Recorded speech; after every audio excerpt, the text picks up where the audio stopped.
बदल. अनुदानाचा GR निघालाच पाहिजे. 40% अनुदानाचा GR निघालाच पाहिजे. नमस्कार, MB न्यूज म्हणजे महाराष्ट्रातील बातमीपत्रामध्ये आपले स्वागत आहे. मी मंगेश बोगडे. सध्या MB न्यूजची टीम थेट विधानभवन तसेच अधिवेशन यशवंत स्टेडियमवर पोहोचलेली आहे आणि यशवंत स्टेडियमवर पोहोचली असता या ठिकाणी शेकडोच्या वर मोर्चे या ठिकाणी दाखल झालेले आहे. फक्त 8 दिवसाचं अधिवेशन, एकीकडे अनेक प्रश्न, अनेक मोर्चे, निघणार का तोडगा हे सुद्धा पाहणे गरजेचे आहे. तर आपण बघू शकतो या ठिकाणी का हे जे आलेले आहे महाराष्ट्र राज्य सार्वजनिक ग्रंथालय कर्मचारी विकास परिषद अहमदपूर जिल्हा लातूर तसेच महाराष्ट्रातून सर्व हे ग्रंथालय कर्मचारी असून किमान वेतन मिळालेच पाहिजे या मागणीसाठी ते अधिवेशन हिवाळी अधिवेशनमध्ये धडकलेले आहे. आणि धडकले असता यावेळी आपल्यासोबत काही याच येथील ते कर्मचारी आहे, तर त्यांच्यापासून आपण जाणून घेऊया. नेमकं तुमचं नाव काय आणि कुठून आले? मी संजय हरिश्चंद्र सूर्यवंशी लातूर येथून आलेला असून महाराष्ट्र सार्वजनिक ग्रंथालयामध्ये मागील 58 वर्षापासून कार्य करत असलेल्या ग्रंथपालांच्या व्यथा या ठिकाणी शासनास मांडण्यासाठी आम्ही या ठिकाणी उपस्थित आहोत. ड वर्गाच्या ग्रंथालयात साधारणतः 1,500 रुपये वेतन दिलं जातं आणि ह्या 1,500च्या वेतनामध्ये तो कर्मचारी आपला कुटुंबाचा उदरनिर्वाह कसा करत असेल याची कल्पना शासनानं करावी. ज्यामध्ये साधी 20 रुपयाची पाण्याची बॉटल मिळते, 80 रुपये लिटरचं दूध उपलब्ध होतं आहे आणि 20 रुपये पाव ही भाजीपाला मिळतो. या ठिकाणी तो ग्रंथालयातील कर्मचारी आपल्या घराचा कसा उदरनिर्वाह करत असेल या सर्व विवेचनेतून आजपर्यंत महाराष्ट्रामध्ये जवळपास 5-6 कर्मचाऱ्याने आत्महत्या केली आहे. आणि ही जर आत्महत्याची प्रमाण जर वाढवायचं नसेल शासनाला, तर शासनानं येणाऱ्या काळामध्ये लवकरात लवकर किमान वेतन देऊन त्यांना तो न्याय द्यावा आणि तो 58 वर्षाचा संघर्षाला कुठंतरी शासनानं विराम द्यावा. ही सर्व महाराष्ट्रातील सर्व ग्रंथालयातील कर्मचाऱ्यांची एकमेव मागणी आहे, ज्यामध्ये शासन आम्हाला 8 तासाचं काम द्यावं आणि आमच्याकडून किमान वेतन शासनाने आम्हाला द्यावं.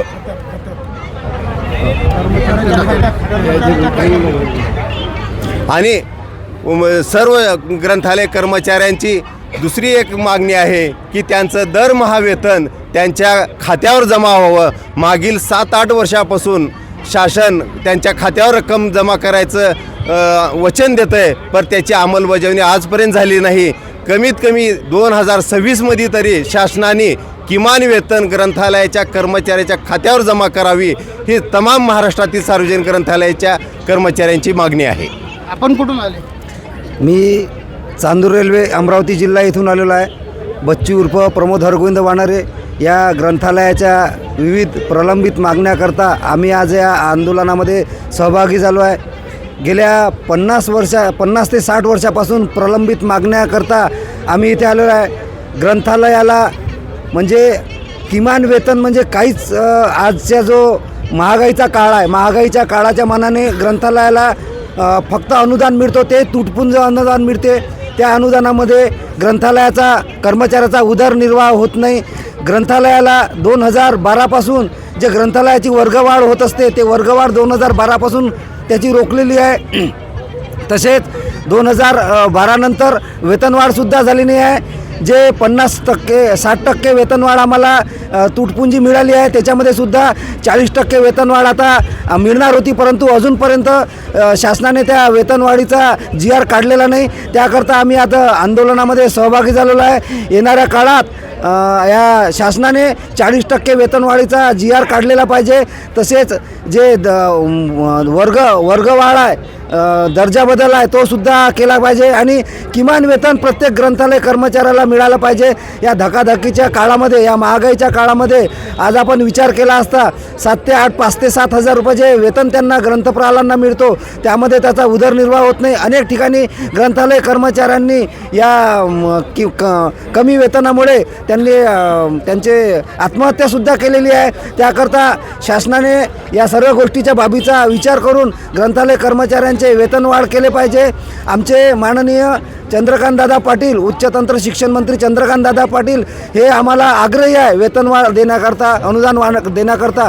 परंतु आमच्यातीलच 2 विचारधारा यामध्ये संपुष्टात आल्यामुळे त्यामुळे आम्हाला हे कठीण जात आहे. कारण आमचा जो राज्य ग्रंथालय संघ आहे हे यामध्ये यांचा नाकारतेपणामुळे आम्हाला आज हे सर्व नुकसान होत आहे. आमचं ग्रंथालय कर्मचारी सर्व बांधव एकत्रित व्हावे आणि एकत्रितपणे सर्वांनी लढा द्यावा आणि आम्हाला ग्रंथालयाला न्याय मिळावा आणि उपेक्षित आम्हाला जे अनुदान आहे आणि जे आम्हाला वेतनवाढ आहे किमान वेतनवाढ मिळाली पाहिजे याकरता आज आमच्या इथं मोर्चा काढलेला आहे. आपण कुठून आले? आमच्या ग्रंथालय कर्मचाऱ्यांना किमान वेतन मिळालं पाहिजे आणि त्याचबरोबर ग्रंथालय कर्मचाऱ्यांचा जो पगार आहे तो त्यांच्या खात्यावर जमा झाला पाहिजे. हीच आमच्या ग्रंथालय कर्मचाऱ्यांची मागणी आहे. मी राहुल कुमार मैरे धुळ्यावरनं आलेलो आहे. महाराष्ट्र शासनाने 1967मध्ये ग्रंथालय कायदा अस्तित्वात आणला. यशवंतराव चव्हाण त्यावेळेस मुख्यमंत्री होते. त्यावेळेस यशवंतराव चव्हाण साहेबांची संकल्पना अशी होती गाव तेथे ग्रंथालय हे झालं पाहिजे. पण त्यावेळेस ग्रंथालय कायदा ज्यावेळेस निर्माण झाला त्यावेळेस अनाधानाप्रमाणे चव्हाण साहेबांकडनं किंवा कायद्यात अशी त्रुटी राहिली की कर्मचाऱ्यांकडे तो भाग दुर्लक्षित झाला किंवा तो भाग लक्षात घेतला गेला नाही. गाव तेथे ग्रंथालय ही चळवळ कालांतराने हळूहळू वाढत गेली पण पाहिजे त्या प्रमाणात वाढली नाही. महाराष्ट्रात 45,000 खेडे आहेत आणि शासनाने जवळपास 20-22 हजार ग्रंथालय स्थापन केली. अजूनही शासनाच्या 60% महाराष्ट्रात 60% ग्रंथालय गाव तिथे ग्रंथालयामध्ये झाली पाहिजे होती. पण शासनाची उदासीनता किंवा पाहिजे त्या प्रमाणात शासनाने लक्ष दिलं नाही. त्यामुळे ही चळवळ लोप पावत चाललेली आहे आणि शासनाने जे तुटपुंजे अनुदान दिलेलं आहे त्याच्यातून कर्मचाऱ्यांमध्ये उदासीनता आलेली आहे. त्याचा उदरनिर्वाह हा शक्य करू शकत नाही आणि त्यामुळे अनेक कर्मचारी वर्षाकाठी मिनिमम 100 ते 150 कर्मचारी ग्रंथालय चळवळीतील आहेत आत्महत्या करीत असतात. शासनाचा राजश्रय हा मिळावा. कारण एकीकडे आपण म्हणतो वाचाल तर वाचाल, पुस्तक हा माणसाचा मित्र आहे, पुस्तक हा विद्यार्थ्याचा मित्र आहे किंवा पुस्तक हा संस्कार घडवतो, पुस्तक हा पिढी निर्माण करतो. पण ग्रंथांकडे दुर्लक्ष झाल्यामुळे आज ग्रंथालयीन कर्मचारी आज विनावेतन एकपोटी अर्धेपोटी राहून काम करीत आहेत. त्यांच्याकडे दुर्लक्ष झालेलं आहे. त्यांच्याकडे लक्ष देण्याची गरज आहे. किमान वेतन त्यांना मिळालं पाहिजे. आणि दुसरी बाजू म्हणजे शासन एकीकडे म्हणते मराठी भाषेचा प्रचार झाला पाहिजे, प्रसिद्धी झाली पाहिजे, मराठी भाषा जिवंत राहिली पाहिजे. परंतु एकीकडे शासन ग्रंथोत्सव साजरा करतं, विविध मराठी भाषांचं संमेलनं घेतं, साहित्य परिषदा घेतं. इव्हन महाराष्ट्रात नाही, भारतात नाही, विदेशात सुद्धा मराठी भाषेचा प्रचार आणि प्रचार करण्यासाठी साहित्य निर्मितीसाठी अधिवेशनं किंवा चर्चासत्र घेतली जातात.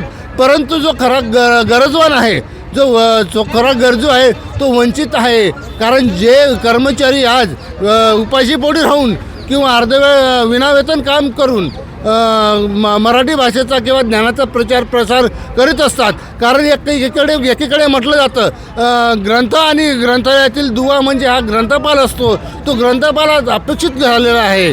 त्याला उचित असा न्याय मिळाला पाहिजे.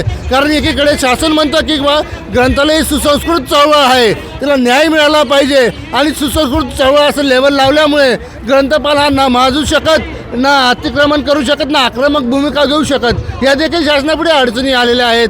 त्यामुळे एक तर ग्रंथपालाने आज एक भिकारी जरी जास्त उत्पन्न कळवत असेल, रोजगार हमीचा कर्मचारी जाऊच द्या, भिकारीपेक्षा पाणीपुरीवाला जाऊ द्या, तुम्ही भंगारवाला जाऊ द्या किंवा ज्ञानाचं काम करणारा कर्मचारी आमचा ग्रंथपाल भिकाऱ्यापेक्षा कमी वेतन घेतो आहे. त्याला निदान कमीत कमी तो भाजीपोळी खाऊ शकेल, भात आणि खिचडी खाण्यापेक्षा भाजीपोळी खाऊ शकेल एवढं वेतन त्याला मिळालं पाहिजे अशी कळकळीची विनंती मी ग्रंथालय कर्मचाऱ्यांच्या वतीने करतो आहे. नमस्कार, मी सदाशिव बेरगे, अध्यक्ष महाराष्ट्र राज्य ग्रंथालय सार्वजनिक विकास परिषद.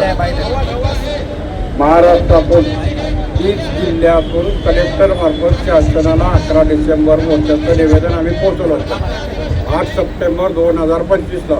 त्यानंतर 10 ऑक्टोबर 2025ला प्रत्येक जिल्हा ग्रंथालय कार्यालय अधिकारी व 6 विभागीय कार्यालय यांच्यामार्फत 11 डिसेंबरच्या मोर्चाचं निवेदन शासनाला पोहोचवल्यामुळं माननीय मंत्री महोदय चंद्रकांतदादा पाटील यांनी सांगितलं तुमचं निवेदन आम्हाला अगोदर पोहोचलेलं आहे.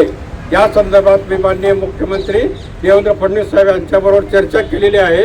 आपल्या मागण्या रास्त असून माननीय मुख्यमंत्र्यांनी आपल्या मागण्यासाठी होकार दिलेला आहे. त्या संदर्भात लवकरात लवकर आपल्या मागण्या पूर्ण करण्यात येतील. त्याबद्दल मी प्रशासनाचं माननीय मुख्यमंत्री देवेंद्र फडणवीस साहेब, उच्चतंत्र शिक्षण मंत्री चंद्रकांत दादा पाटील यांचे आभार व्यक्त करतो. त्यांना धन्यवाद देतो.